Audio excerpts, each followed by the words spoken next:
Silipin naman natin ang mga natatanging museo sa bansa na binigyan ng parangal ng isang pribadong sektor. Panoorin po natin to.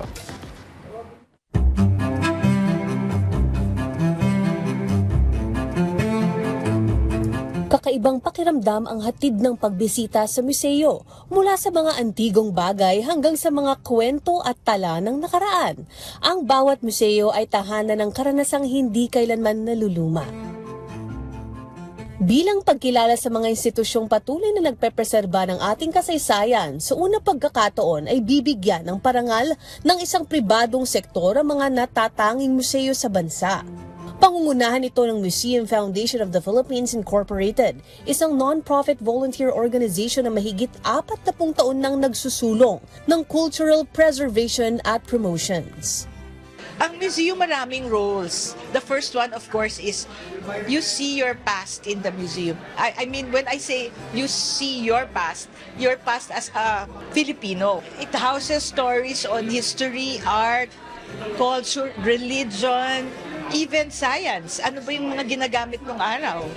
Meron 10 kategorya ang parangal, 4 na individual awards at 6 na institutional awards. Bahagi ng kriteria ang kabuang disenyo ng museo, nilalaman, mga proyekto at ang maayos na paggamit ng kanilang budget.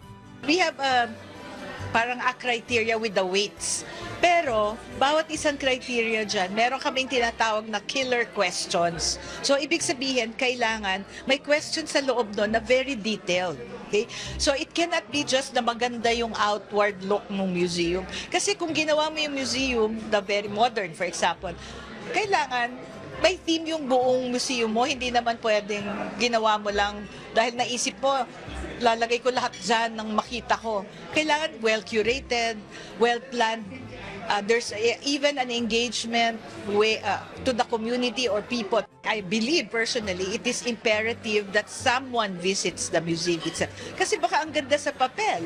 Pagdating mo doon, ay, na AI pala, di ba? So there has to be a vetting as much as possible, and it is possible that the judges will call them for interviews.